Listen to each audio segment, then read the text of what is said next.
Hey guys, my name is Momin. Welcome back to the OCD Recovery YouTube channel. Really glad you guys are here. Recently, I did an article on the OCD Recovery Facebook group, which was 10 crucial reminders for contamination OCD. And the reason I named it reminders is because a lot of times, like people with contamination OCD know tips and tricks and whatnot on how to recover and what to do to get better, but they often don't want to do it, and they really need to be, shaken and reminded that, hey, you know what, do this. This is what needs to be done. So, anyway, if you like our channel, if you like this video, please like this video, please comment below and share this channel with others and let us know what you think of this video. So I'll just get right into it. So the first one I want to go and say, not go, like the first one I want to talk about is, so I have my laptop actually open with me. I usually have my notes there, but since I've already written this article, I just thought I'd open my laptop in the, like, just over here in the background and um, and just refer to that. Anyway, so the first one that I wrote was touch and don't clean. So this is like one of the biggest crucial components of recovery from contamination OCD, because that essentially is your exposure. You touching things that you don't want to touch and then not doing your cleaning rituals that you usually do. And I cannot highlight its importance enough, because even if it does feel terribly uncomfortable, this is what you need to go through in a way. And initially, it will feel extremely uncomfortable, but it gets easier as you do more and more exposures, and as you allow yourself to feel uncomfortable over time. The fear reduces, and also chronic anxiety and the chronic anxiety and the sensations also, decrease. So these exposures are you feeling your way to freedom. So I kind of borrowed that from the singer I follow. She wrote a book of poetry, and the title of the book is "Feel Your Way Through." So I kind of borrowed that phrase from there. Anyway, the second reminder is that don't make others do things for you. So this is what I used to do. Like, I used to ask other people, like by other people I mean my friends, to do things for me, like opening doors, or like if we're at the university cafeteria, so I used to ask them to buy something, because you had to like exchange money with the cafeteria guy and stuff like that. So I felt extremely uncomfortable doing that. So part of touching and not cleaning is also not asking others to do tasks for you. So don't rely on other people. Do things yourself, and then don't give in to compulsions. That is extremely key. Often I see many people with contamination OCD saying that, oh, I did touch that thing, or I did do that thing, but then they do compulsions after that. So that does not count as exposure. The exposure is not giving into those compulsive urges. So the more we ask others to do things and rely on them, the more we feed our OCD and make it stronger. Number three is don't try to control other people's behavior. So this is extremely crucial, because, and I touch on this in my video on a fear of losing control as well, where we try to control other people's behavior. So people we share a living space with, whether that's our spouse or our children or our siblings or parents or cousins or whoever we live with. What people with contamination OCD, especially, what they end up doing is they try to start controlling their behavior as well, and they try to impose rules on them. You have to clean yourself twice once you come back from the bathroom. You can't take dirty socks in the bed. You have to clean the groceries when you buy them. You can't leave dirty utensils, or I don't know. I mean, who knows what rules that you have specific to your theme. But the thing is that um, we what we end up doing is that we start to strain the relationships, like with the people that we share space with, and because we want to make them behave according to our rules, and they are people on their own with their own set of like values, behaviors, the way they think, the way they perceive things, their genetics, their socialization and whatnot. So um what we are essentially then telling them that we don't accept them this way, and we we can only accept them only in this specific way. And we don't look at all, and what also starts to happen is in a black and white, where we start to view all the we don't acknowledge all the good that they might be doing for us. We only notice the bad that they might be doing, and the bad is usually not following the contamination rules that we put on them. So that's where we make it difficult to share space with us, and we can use the signs of that strain as motivators for us to not control them and let them be their individual self. This part I'm directly reading. So, I mean, there are some lines that I'm just directly picking from there. So, yeah, I mean, as when we see that we're straining our relationship with them, we can, instead of straining it more, we can actually use that as a sign of seeing that, okay, we are straining it. We are the ones who are like not making it like a healthy dynamic. So, we need to take a step back and let go of control. Number four is change the way you think about discomfort. So, feeling discomfort in your body is not inherently like a bad thing. So, you need to stop taking cues from discomfort and uncomfortable sensations in your body. Stop taking cues for behaving a certain way. So, if, for example, if you feel uncomfortable, it's not automatic. That does not automatically mean it's bad, and that does not automatically mean that, oh, because I feel bad I must do this compulsion, or that is a justification for you to do that compulsion. It's not.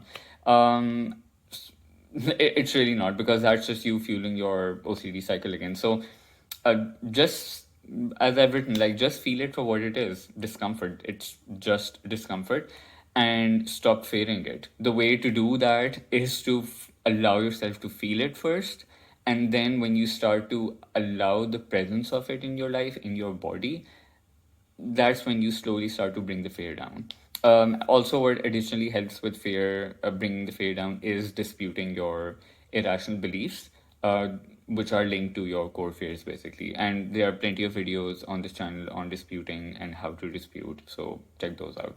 Number five is changing cleaning agents. So often, like in WhatsApp groups, or in fact, not so much on the WhatsApp group, but in on the Facebook group mostly, I often see people suggesting to each other that, oh, you can use this cleaning agent or this soap because it's easier on the hands when you wash, it'll make it easier and stuff like that. So the problem with that is that you using softer or easier or less corrosive substances is just making it easier for yourself to do more compulsions, because it's not harming your hands. They're not, your hands are not burning anymore, so you feel that, oh, I mean, I'm okay, so I can do more compulsions. Of course, I mean, I'm not saying that you shouldn't take care of your hands, or you shouldn't use a cream, or like maybe while you are working on recovery. Key phrase: while you are working on recovery, and you're not able to stop compulsions immediately, sure, you can maybe switch your substances or like the agents you use just to like take care of your hands maybe, but that is not the solution. That is not the solution at all, because usually what happens is that using softer things is just makes more way for you to do more compulsions. So that's not the solution. That's not the end goal. The end goal is to stop cleaning compulsively altogether, no matter what soap you are using, or what cream or cleaning agent or bleach or whatever. So um because if you yeah so I've written that here as well. So that OCD always finds more ways to adapt and bother us. So even if you start to use softer substances, at some point OCD will like ramp up a little more, and it'll ask you to bring the level up a bit more. So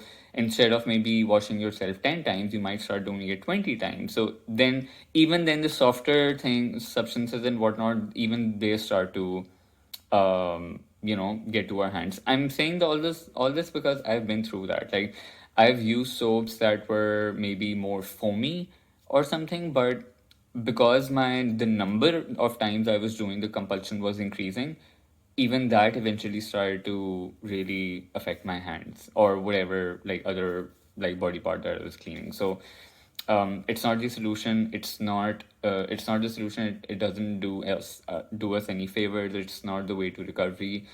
Eventually, just stopping cleaning compulsively is the goal. Number 6 is no compulsions are okay to do. So sometimes people continue to do tiny compulsions here and there because they think that, oh, this is just a tiny compulsion. I don't feel anxious doing this. I don't feel that fearful doing this. It's not that hard to do anyway. So, you know what? I'll just continue doing it. And I mean, no big deal. It should be fine. I am fine. I feel okay, you know. And I get that. But because I think I was like, even though my fear was significantly reduced, my anxiety was significantly reduced, my compulsions were significantly reduced, that little tiny bit of compulsive behaviors that I was still hanging on to, it still was speaking to, and it still related to this big fear that I still had in my mind, that I thought was that my life was going to fall apart if I don't do even this tiny compulsion. And the thing with OCD is that it might get better for a while, and you might be able to do compulsions and whatnot without less anxiety, without like really high anxiety, but eventually it starts to, because you're still leaving the door open for it a little bit, and if you leave the door open, it'll come. I mean, it'll just knock the door down with its foot and just come right in and take up more space. So you are leaving that space for it. It's really important to go that extra mile as well, just that little tail end as well. Get rid of that too. And because, I mean, doing compulsions is basically making room for OCD in your life. Yeah, that's what I've written. Then number 7 is, I was just trying to see if there was anything else in this point that I had. I'm not saying here. Number 7 is trying to differentiate between real fears and OCD. So with contamination, I think the slightly tricky part that happens is that the fear of something like feces or blood or something is considered like real fear, because I mean, nobody likes feces and nobody wants feces on them or pee drops on them or blood on them and stuff, because that's unhealthy and like it shouldn't be okay to be around them. So like, so you start to get into that, but no, my fear is real, my fear is not just OCD. But that's the thing over here, that sure, feces are disgusting, and the exposure over here is not to touch feces or like put your hand in them or something like that. No, I mean, that's not the point here.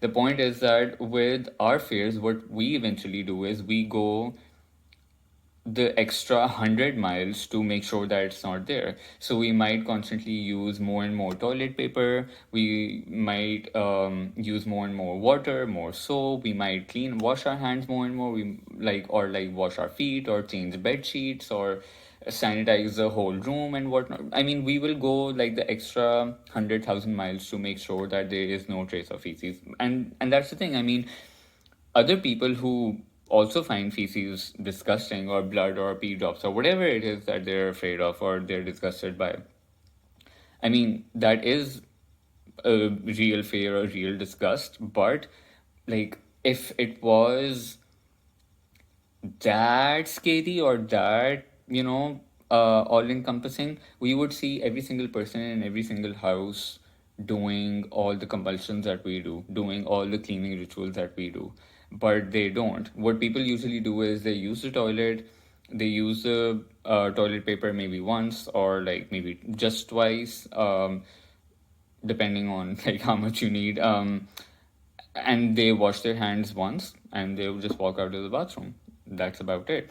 If there's like any kind of blood, like sometimes you cut yourself while shaving or whatever it is, they just dab it with water or something and they just throw it in the bin, and they don't like, and even when they empty the bin, they're not like, oh my god, my hand must not touch this blood because it will have HIV or germs or whatever. They just throw it away.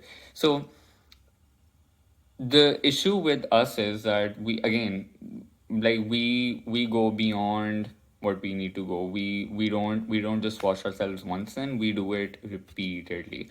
And we use the justification that, oh, but this is normal to find it disgusting. But no, it's not. I mean, not this level of disgust and not this level of chronic fear and anxiety. So keep that in mind. And also figuring out whether your fear is real or OCD, that's also compulsive in its own way. There are other videos on that. Beyond a certain point, you have to go with uncertainty. So whether, for example, if you are worried about feces or pee or blood on you, yeah, okay, sure, like wash your hands once, which maybe every regular human might do, but doing repeated multiple checks and washes and cleaning and whatnot, that's where you have to go with uncertainty a little bit, because you might think, okay, I have washed my hands once, but did I really get my wrist over here? Because maybe there was something on my wrist as well. No, you have to stop, embrace uncertainty, go ahead, let yourself feel uncomfortable. So, yeah. Um, Okay.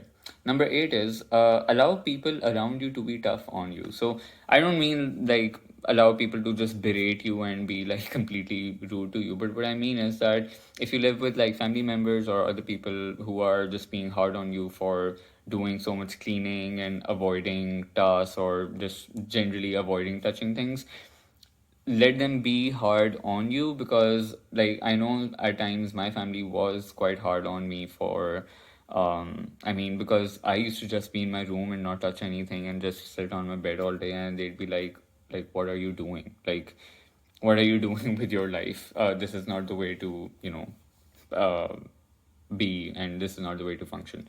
And obviously, I mean, they didn't understand OCD like I do, but I didn't blame them for it. And in fact, I their tough love and their compassion, because they did obviously have compassion for me as well, but their tough love is something that I used as motivation to get better, rather than seeing it as, oh my god, they don't understand me, I hate them, they don't spend the time to learn more about OCD, they don't know what I'm going through.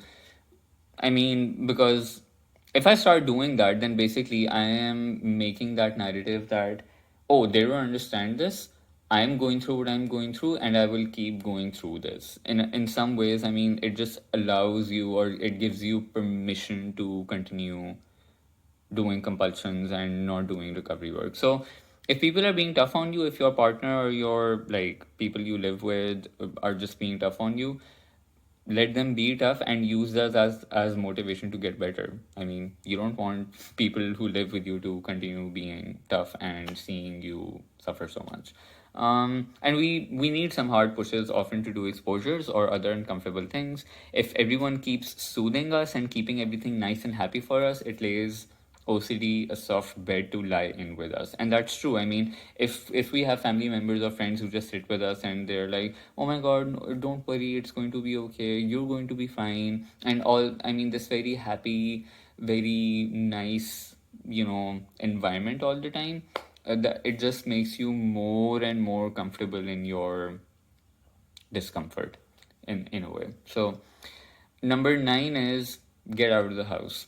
I mean, literally, I think for me, it was one of the starting points was that, okay, right now I'm not there in my recovery work where I can touch things in my house. But what I will at least try to do is just get out of my house, because right now I'm just in my bed all day and not doing anything, and just you know, like not having any kind of movement in my body, and it's just like this monotonous routine all day, every day. So just getting out of the house for a walk or like for cycling or something, it was just really good for me, because also it started to allow me the opportunity to interact with my environment more. Um, and like by interacting with the environment around us, we give ourselves the opportunity to touch different surfaces beyond our comfort zone. It breaks the monotony and comfort fortress we build to keep ourselves safe all the time. So, if you are someone with contamination, and I see like many people in the groups do this, if you are someone who is just staying at home most of the time because you just feel uncomfortable going out, go out, even if it's just for like going to the store nearby or the park or meeting your friends, whatever it is, just go out. And the last point is stop pre-planning and calculating. So let's say you are going out or traveling. Don't try to come up with all the different uncomfortable scenarios that can happen so you can prepare yourself. Let the unexpected and spontaneous happen to you. So this is what I used to do, was that before going out or before meeting people or like whatever was coming up, I used to try to predict all the possible uncomfortable scenarios that might happen to me, and therefore I used to plan accordingly. That okay, I mean, this is something that might happen, so maybe I should wear these clothes and not those clothes, because these will be contaminated anyway, and I have another hangout to go to this week, so I want to wear this outfit there, so I will not wear that today, I will wear the other one. I mean, there was just this incredible like planning. I will not sit in that car seat. I will not enter that house from that end. I will go from the other end so that I don't have to touch or meet or do this. I mean, it was honestly, I sometimes I think that God, life was exhausting. Seriously. So let the unexpected and spontaneous happen to you. There's no way you can predict that. There's no way you can predict what will happen and then sufficiently plan ahead. At some point, something triggering is bound to happen. Invite it and don't avoid it. So those were my 10 crucial reminders for contamination OCD. And again, 20-minute video. I mean, I don't know if that's a good thing or bad thing, but hey, I mean, it's a thing. So let me know what you think of this. If you find any of these helpful, if you have any reminders for contaminate people with contamination OCD, write them in the comments below. And I will see you soon with another video. And it's 2:30 a.m. and I will get to bed. I also have a slight headache because I haven't been feeling well today. But hey, I'm taking discomfort for the ride. Following my own advice, I'm walking the walk, not just talking the talk. So, I also want to do another video on sleep as well, because like my sleep schedule is not the best, but I want to like show that example of not having the best sleep schedule, but still being able to get through every day just fine. But anyway, yeah, I'll see you guys with another video. I hope you enjoyed this, and take care of yourselves. Bye. Good night.